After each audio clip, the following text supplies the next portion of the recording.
Good morning, good afternoon, good evening, my fellow YouTubers, Facebookians. Aries here. Welcome to another edition of Living Simple and Fun.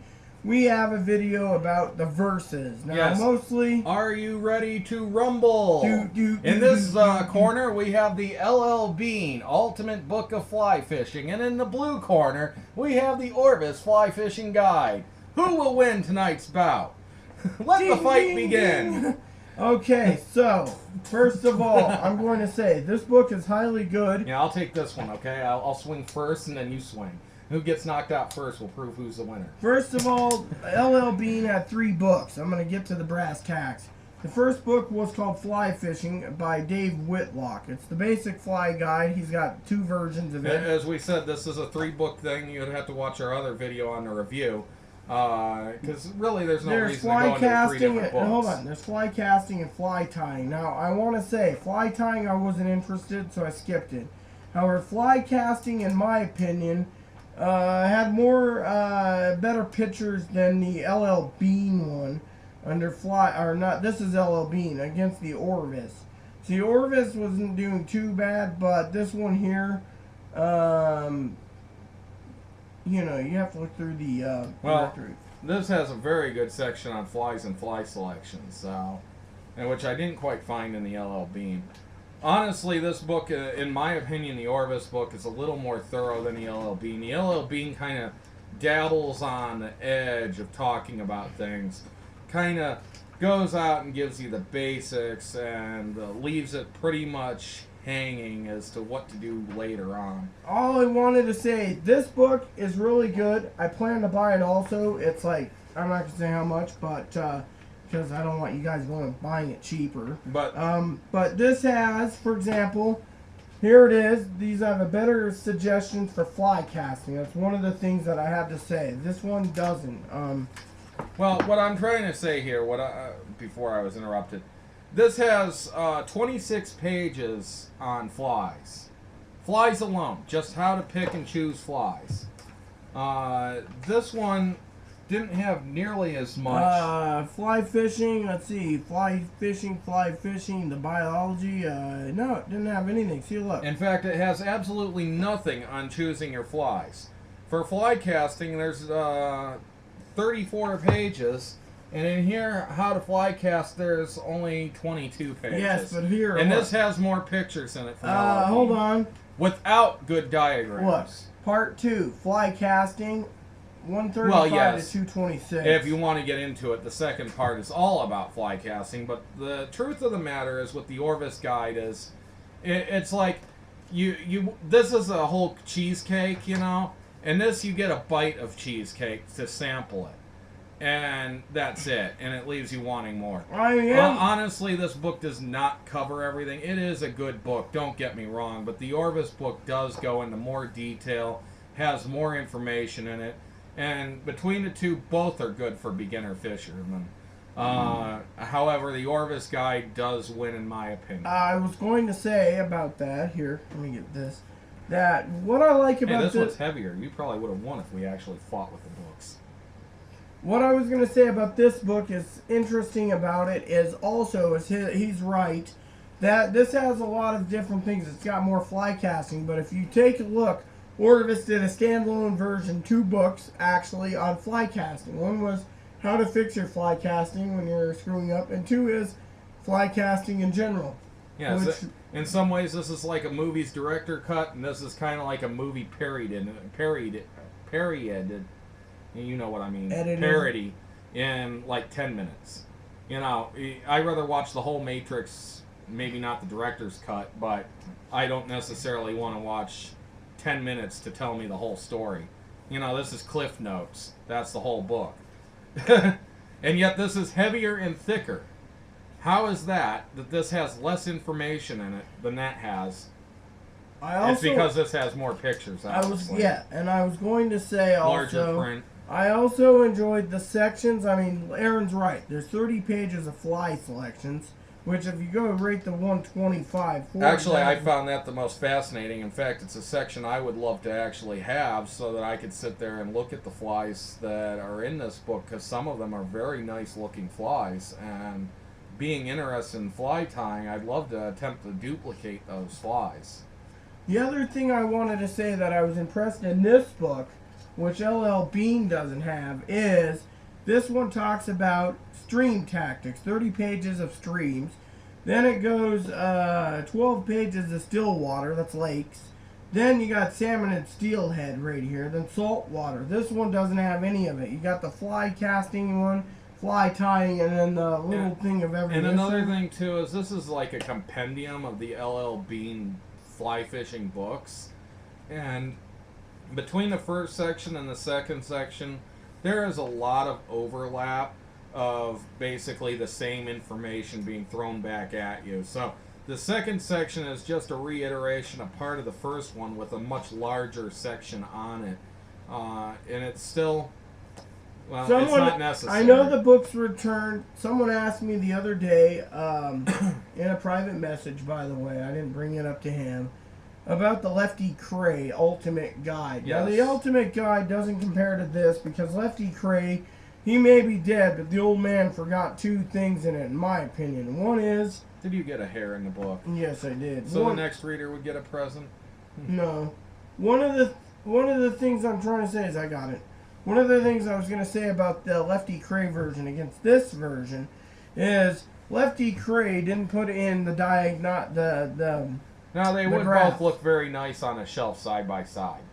That's the other thing. So if you're building your shelf, I would say that both of them, the aesthetic appeal together is actually decent. Separate, they're decent.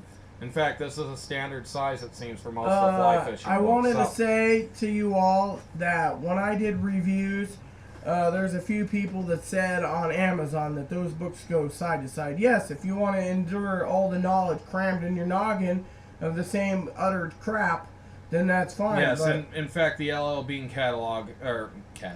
the L.L.Bean's fly fishing guide, I give it a thumbs down.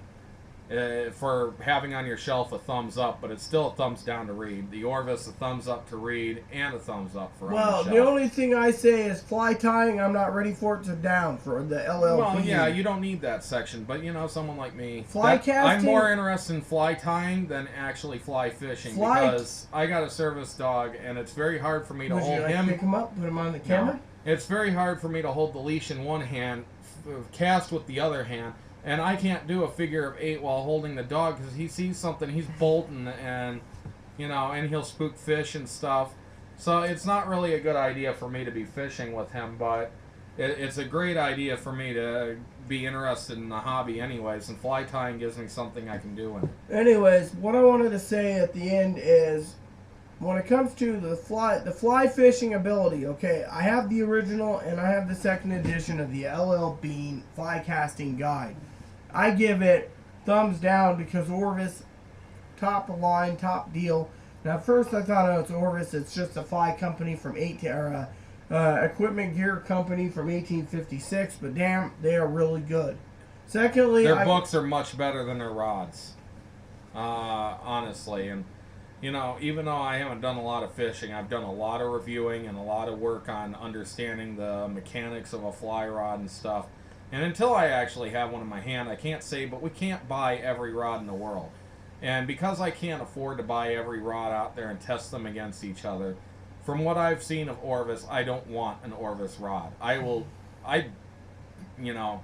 Anything but an Orvis rod. I recommended Orvis for a starter for A, but that's only for a starter with a 25-year warranty. It's a good starter rod, I suppose, if you can find one affordable enough. $159 with leader backing, everything. Yes, the whole kit.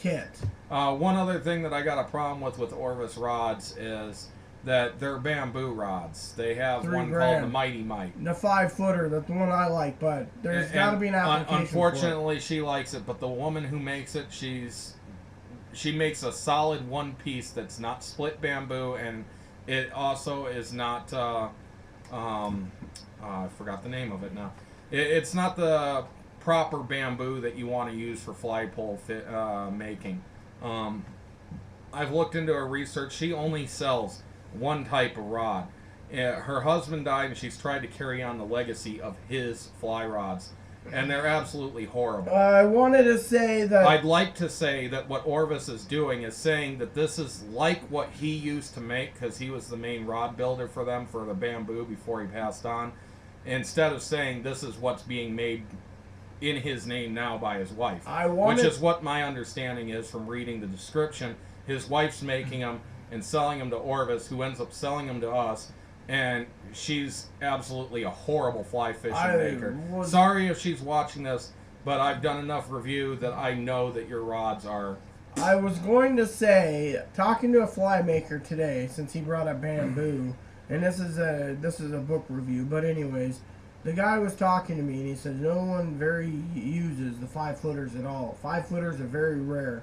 I was listening to a guy today, I'm not going to give his name, talking about how there's a nice, what they call it, a treasure trout stream near me, and he says you need a minimum of 9-foot rod, anything else, and you're going to be hitting bushes and everything else. Now, Orvis also makes very good waders and stuff, and L.L.Bean actually makes very good fly fishing vests. They also make good shirts underneath for those cold mornings too.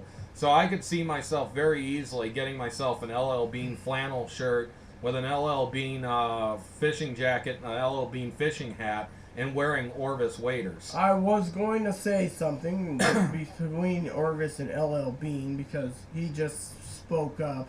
I don't know anything about Orvis. I can't be the judge of their rods, but I'd try their basics. But I'm not going to pay $400 for a glass rod, $800 for some, or a friend of mine, $1,300 for a 6-foot rod. Yeah, if it's $1,300, it better be bamboo, in my opinion. No, it's actually fiberglass. It's a fiberglass. Yeah, graphite. Anyways, the thing I was going to say to Aaron is, talking about Orvis versus L.L.Bean, is, as you know, I've given you my opinion. The L.L.Bean book is just a slice of the pie. You have to take both books to make a whole pie. Or you take the Orvis make it. Orvis guy. L.L.Bean doesn't even have enough books to make a full pie. Orvis has more than enough books to have like 10 pies on your table and still more coming from the oven. So I was gonna stick to the Orvis guides if you only want to buy one. I was going to say one thing before Aaron and I leave is the last part is, and we never got to this part of the Orvis versus L.L.Bean Duke out. But there's one other thing that they have that L.L.Bean tried to mimic with Orvis, not just their ultimate guide. Speak. Their schools. Oh.